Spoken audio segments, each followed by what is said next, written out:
Welcome to the High Adventure Scouting Podcast. This is the source for all things high adventure for scouts, scouters, and anyone else interested in promoting high adventure trips for our youth. You can find all kinds of great high adventure options for your scouts at highadventurescouting.com. We are constantly updating the list of cool trips, and we want your input on your best trip. Welcome, high adventure enthusiasts. We're excited, as always, to highlight a high adventure base on this edition of the High Adventure Scouting Podcast. Now, today, we're joined by Gregg Zdan. He's the High Adventure Director for the Michigan Crossroads Council. They run the Canoe Base and the Great Lakes Sailing Adventure in Michigan. So we've got a 2-for-1 today. So, Gregg, thanks for joining us today on the High Adventure Scouting Podcast. Thanks for having me, Rob. Happy to be here. All right. Well, I'm anxious to hear about both of these programs. As I mentioned before we started recording, I'm kind of a high adventure geek, and I like to hear about this stuff. So, I've got some questions. I'll make sure we keep on track so we can let everybody know what's going on with your programs. But let's just jump in, and I'm going to let you kind of take the mic and tell us about both programs, and we'll just kind of take it from there. Sound good? Sounds good. Well, let's start with the Canoe Base because that's the older of the programs. And if you're unfamiliar with Canoe Base, we are about a 1,500-acre base in northern Michigan, and we are located right in the middle of the Rifle River. The river actually kind of cuts our property in two. So years and years and years ago, we've always been using the river, and people started building overnight programs, and our 50-miler is still our most popular river trip today. That program evolved in the early 2000s to a full-scale high adventure program. So at the time, we immediately expanded over to the Au River, not far away from us, and now we're running programs up in Michigan's Upper Peninsula at Pictured Rocks, as well as Grand Island and some other attractions up there. So from a canoeing and a paddling standpoint, we have trips running all the way up to 100 miles, and we have day trips starting at about 5 miles and everything in between. We've got 1, 2, 3, 4-day options, 25 milers, 50 milers, 75 milers, just about everything in between there. And we've got groups from all over the country that have actually come up just to paddle with us and see a little bit of what we've got in northern Michigan. A few years after that, there used to be a program in Michigan that ran by the name of Prevailing Winds, and that was a liveaboard sailing program in the former Tall Pines Council. Unfortunately, that program closed down in the mid-2000s, and some benefactors worked in 2014 to get it back off the ground.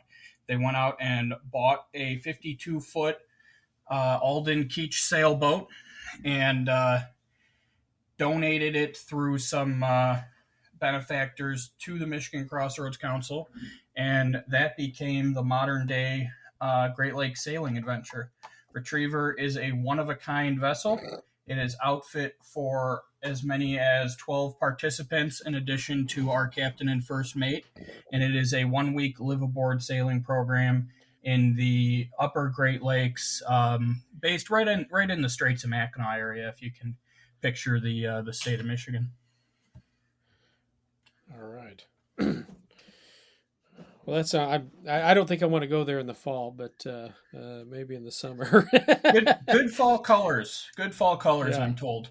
I'm not much of a cold water guy myself, but.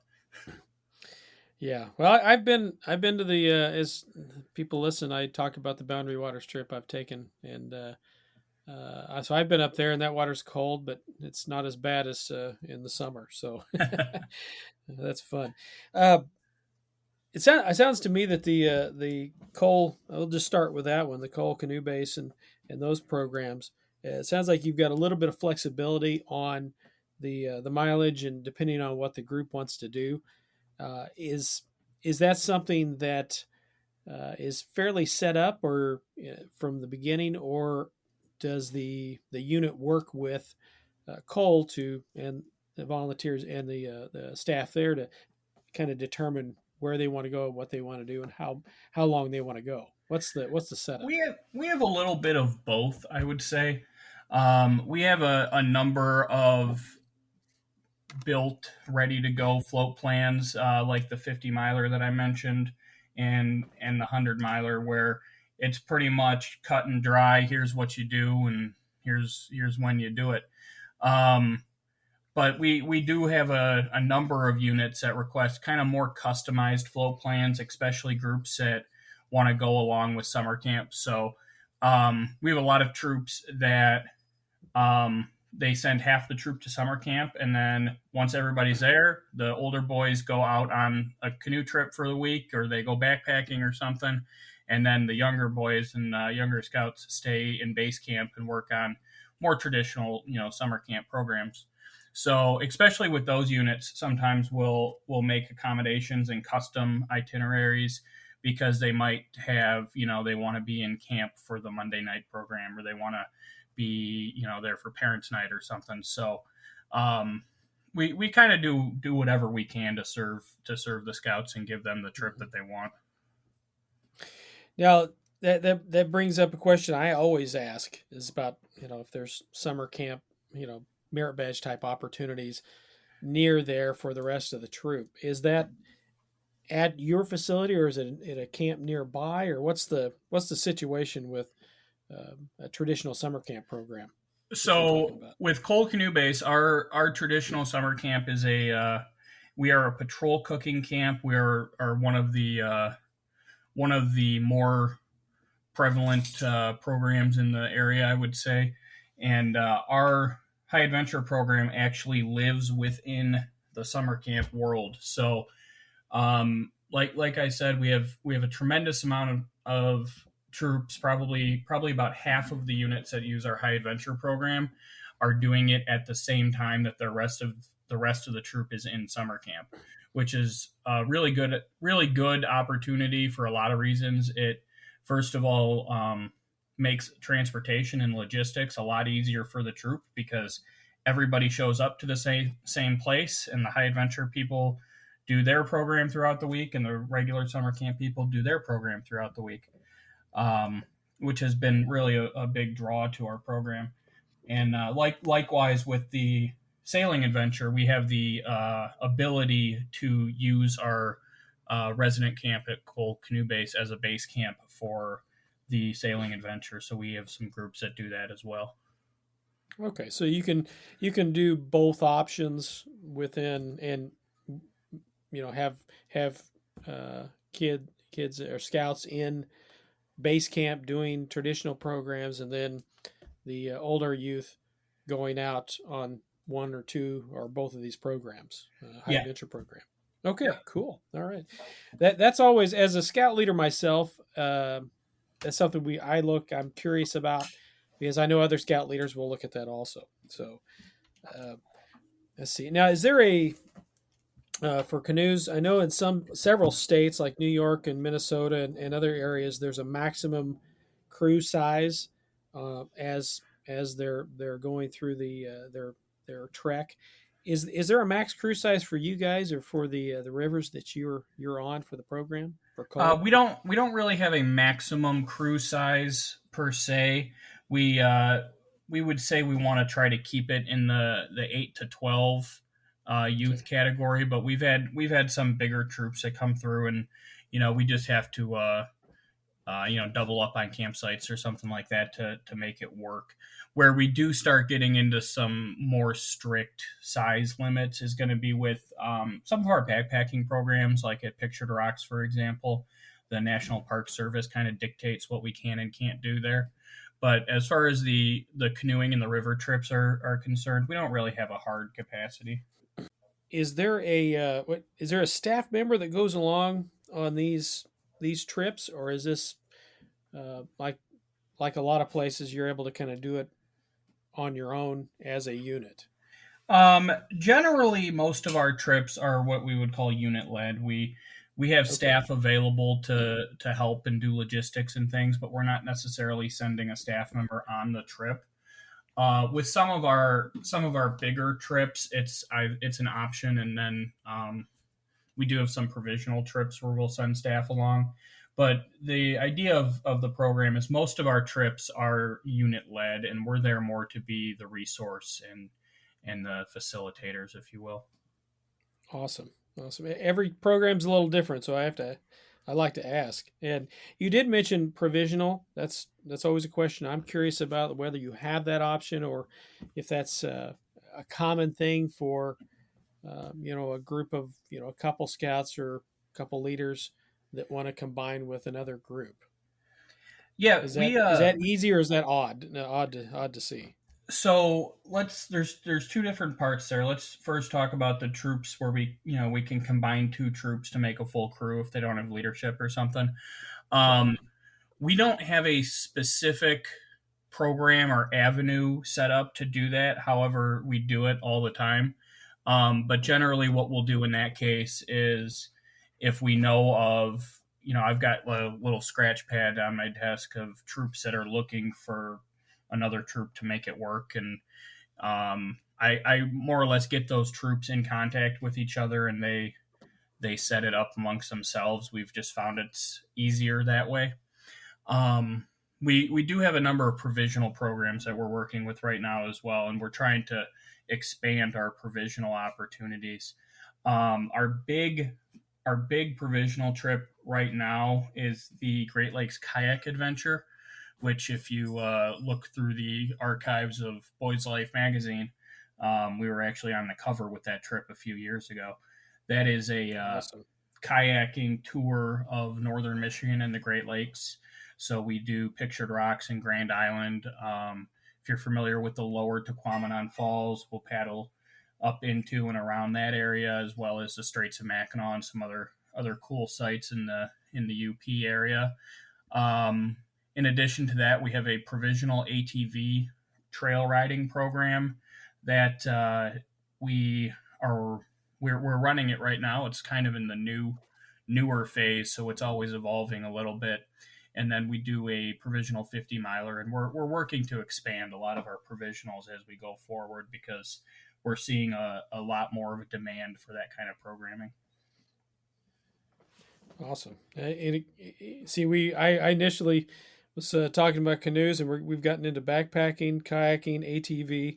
I love it. I love more options. That's really cool to see those kind of things. So, uh, do you provide tents and cook kits and those kind of things, or is that something that the crew would need to bring with them on the trip? Typically, the crew is going to be responsible for their own gear. Okay. In a canoeing trip, we provide the canoes and the paddles and life jackets and stuff. But if it's general camping equipment that we would have a reasonable expectation of somebody in the unit having, we ask them to bring that themselves because they're first of all probably much more familiar and comfortable with their own equipment than they would be with our stuff. Um, but beyond that, it is a cost saving measure to try to help keep these trips affordable. We do have Sure. some stuff available as a on a loan basis if it's needed. I had a troop last summer who got out. They were on night 2 of a 4-day trip, and their stove had a problem, and they had to take that out of service. So we gave them another stove. But generally speaking, units provide the lion's share of their own equipment. Right. And how about food? Is that included in the fees? Yeah, we do food. Okay. We do Okay. have options available if troops want to do their own food. Typically, that'd be more in the fall, but during summer camp programs and during our peak season, we do all the food and we arrange food drops along the way if they're needed. Awesome. Awesome. What kind of cost is there? Or is there a set cost for, say, a traditional canoe trip or any of these other programs that you have going on? Yeah, so I mean, obviously it varies by trip, but Right. I would say our most affordable option would be Rifle River programming. And any activity on the Rifle River is going to be the same price as our resident camps would be. So that's in 2021, it was um, $160 per adult and $350 per youth. Um, as we get into some of the bigger trips, the price goes up a little bit. Our most expensive trip at this time is the ATV trip. That's about $550 a person. But most of our trips fall right into that 400-ish category. I'll tell you, with those prices are pretty good for a high adventure program. And believe me, I've been to all four BSA high adventure bases and a couple other council bases, and I can tell you that the council bases are much less expensive, and they have some very good programs that are great experiences. So, Yeah, uh, and so many of the groups that come through our high adventure program, they're they're they're heading for Philmont next summer, or they're going to Northern Tier. So it really is a good opportunity, rather than paying a Philmont price twice or 2 years in a row. You can go up to Pictured Rocks for a fraction of the price and kind of get your feet wet, or hopefully not get your feet wet, but um, and then the next year you can go on to the bigger, more expensive programs at National, exactly. which is a big draw to our program. I would say most of the groups that I'm working with for next summer are national bound in one direction or another. Right. Absolutely. Now, how early does a unit have to uh, really get on the horn to, let's say, for next summer? How early would they need to kind of do that? So we are working. We're kind of in that phase right now, depending on the trip. For the stuff up around Pictured Rocks and the things where we have to apply for permits months and months ahead of time, we like to have all of that squared away by the first of the year or shortly thereafter. But for most of our canoe trips, we can take registrations right up. Um, I would say up until May, but we don't want to cut it that close. But we're doing high adventure canoe trip scheduling right up into the spring. The other side of the coin would be for the sailing adventure, which I misspoke earlier. The sailing adventure is actually considerably more expensive than our coal canoe base stuff, but still less than sea base. The Oh, sailing adventure, absolutely. Yeah, absolutely. And I was going to go um, kind of circle back on that yeah. and kind of ask really specific questions about the about that program. So if you want Well, to jump into we can that, dive let's go into ahead and do it. yeah, we Let's can dive dive into into it. more detail on that. Yeah, yeah, let's do it. So as far as scheduling is concerned for the sailing adventure, obviously we only have one boat and we can only use it, for one group at a time. So it kind of, I would say units looking to do that want to start that conversation the summer before they plan to go, and that helps assure your chances of getting a week that you want to go. We've got a number of opportunities available still for this upcoming summer, but we're getting down to the point where it might be late August or something. So We all know the major high adventure bases around the country, and they offer some awesome programs. Have you been searching for a cool alternative from your typical high adventure trip? As a scout leader, I want to give our scouts some great alternatives. You need to check out highadventurescouting.com. You'll find information on over 30 different council high adventure bases in 24 states. Maybe you're looking for a do-it-yourself option and need some ideas. Maybe you've taken a great trip and you want to share your good fortune with your fellow scouts and scouters. Just send us the details and we'll publish your trip. Whatever your interest, highadventurescouting.com is the one-stop shop for all things high adventure. That's highadventurescouting.com. Now, you said that's a 12-member crew. Is that what I yep, heard earlier? Okay. And that includes youth and adults. Yeah, so Okay. the most popular configuration there is going to be 10 youth and 2 adults. Hmm. We do have our 2 crew that'll be on the boat as well. So there's 14 people on board for the week, which is a quite the adventure. They get to know each other pretty well. But Yeah. the caveat on that is the pricing for the sailing adventure is actually determined by the voyage and not necessarily by how many people are on it. So Okay. if you take a week, you get um, 12 slots, and if you use all 12, then you divide that price by 12. If you can only fill 10 slots, you have to divide it by 10. But Right. So it's a lot like people are that are listening are used to hearing about Sea Base and kind of the experiences down there. So that's kind of a this is how much it is, and if you have the max, you split it. However it is, split it amongst yourselves. So yep. so that's good. Is there a like a range of from basic voyage to extravagant, if you want to call it that, kind of a total cost? So um, the price for retriever, you're talking about the cost of the trip, correct? Yeah, yeah. Okay. Just give a range of kind of where we're at from here to here. So So. we have 2 price points. The first is for a week long voyage, which we offer 11 of throughout the course of the summer. That comes in at just a tick short of $8,000 for the whole trip. Mhm. Which, Okay. if you break that out, it's less than 700 a person if you Hmm. get 12 slots. Yep.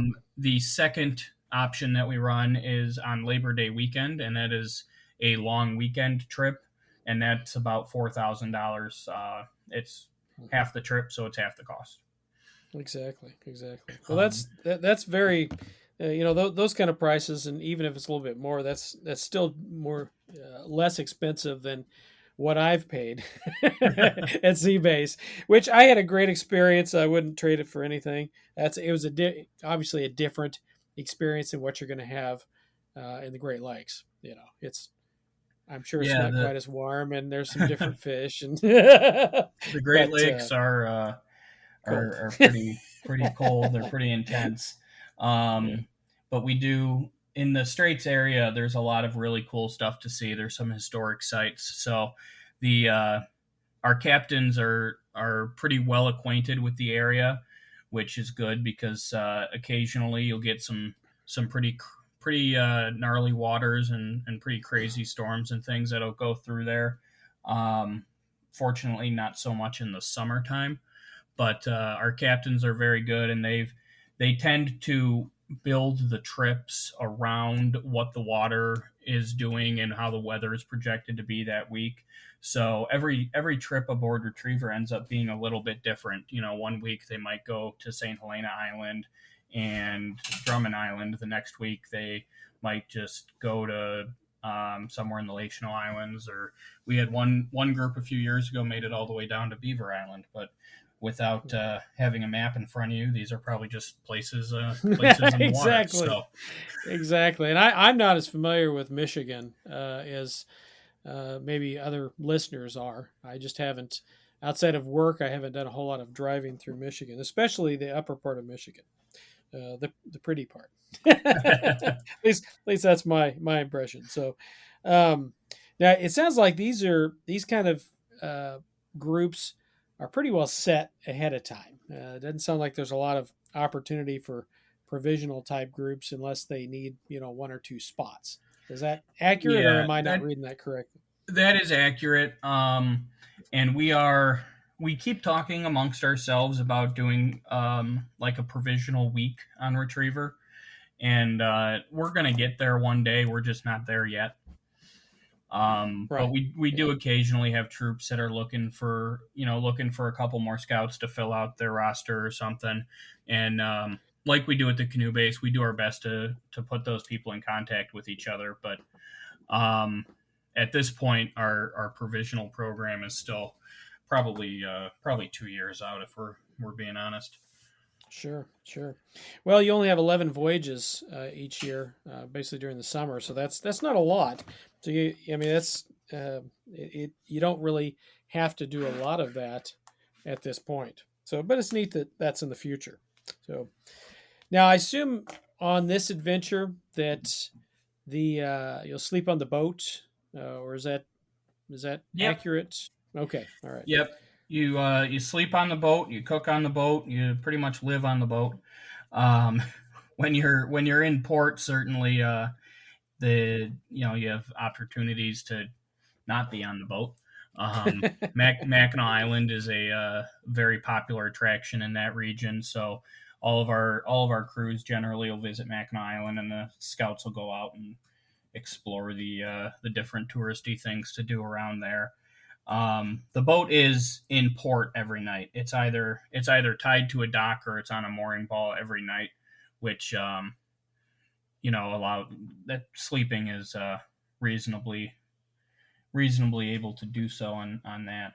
Um, but they're So they're living it's on the not boat. like it's not like you would like I experienced it at sea base where when you're out, and you may anchor in a cove somewhere, and it sounds like this is more you kind of go out and then you come back each night. Is that pretty accurate? They go out and they're in a different place every night, but Right, they're right. they're somewhere every night. Okay, okay. Awesome, awesome. Well, that sounds really cool. I've always wanted to learn more information about the sailing adventure because that just sounds like a cool thing. Since I've been south, that'd be cool to go north and see what you guys have going on. So, what other things did we leave out that we haven't talked about either Canoe Base or the Great Lakes Sailing Adventure? Well, there's a few. Let's go down the list. With the sailing adventure, there's one big thing that I forgot to mention, where it's that price, that $8,000 for the week does not include food. Okay, yeah, that's right. So I read that before, but yep. I forgot to ask about it. So the unit will do their grocery shopping ahead of time, and we have methods, and we have the ability to help with that, especially for a lot of groups that come out of state. We want to have their food ready for them when they get there, but the unit will build their own menu and kind of work it amongst how they want to do it themselves, and then they'll be able to cook and prepare that throughout the course of the week. So um, yeah. So We've covered a lot of ground we've in covered a 30 minutes lot. or I'm so. I'm Yeah. I'm trying to go through a mental checklist here. Let's while we're talking about Retriever, I'll just kind of the highlights of. She is a 52-foot Alden Ketch built in the 80s, I believe. It's been retrofit a few times. She was originally built as a pleasure craft for a old automotive executive at the time, and then Hmm. converted into a race boat, and then ultimately we ended up with her in around 2014. But through a series of retrofits and some storied past, Retriever has won the Chicago to Mackinac race a couple times. She's crossed the Atlantic a couple times. Very cool boat, very storied history, and one of the more recognizable boats that's in that area just because of it's so big. Um, Very cool boat. If you're ever in the area, stop by, even if it's just to see her and take a couple pictures. That's awesome. Well, I've seen pictures of it, I think, on the website. So that's cool. Oh, I'll go back over to the Coal High Adventure side. Just tell you about some cool things that are on the horizon. Um, we had talked a lot about our canoeing and mentioned briefly that we do some backpacking programs as well. Something that we are really on the cusp of and getting more into right now is kayaking and open water kayaking opportunities. So we've got a few trips right now that are they're officially on the books, but they're still new and kind of in the hashing out the details phase. But we've got the Grand Island kayaking adventure where scouts will actually kayak out to Grand Island in Munising Bay, spend the week on the island doing different activities. There's mountain biking opportunities, a lot of trails, swimming opportunities, as well as we're working with the Forest Service for some conservation opportunities.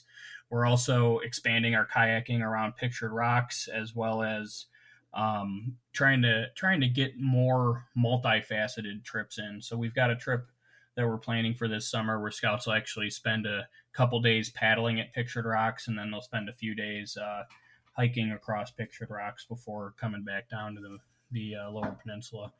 So a lot of really exciting things on the horizon. A lot of really cool programs coming down the pipe.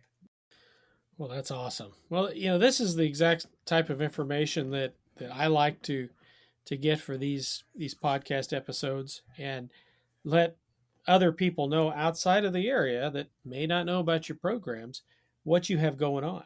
So that I think we've done that, and I appreciate you taking some time today. Great. Well, hey, thanks for having me, Rob. I appreciate you taking the time and helping us get our message out a little bit here. All right. Well, I want to thank Gregg Zdan, High Adventure Director for the Michigan Crossroads Council, for joining us today. Now, you can get more information on their programs. Canoe Base has its own website. It's canoebase.com. And the Great Lakes Sailing Adventure can be found at michiganscouting.org/high-adventure. Or just go to their website and look for the outdoor programs. It's pretty easy to find. Thanks for joining us today. And remember to tell your friends about this podcast. You can find us online at highadventurescouting.com, on Facebook or Instagram.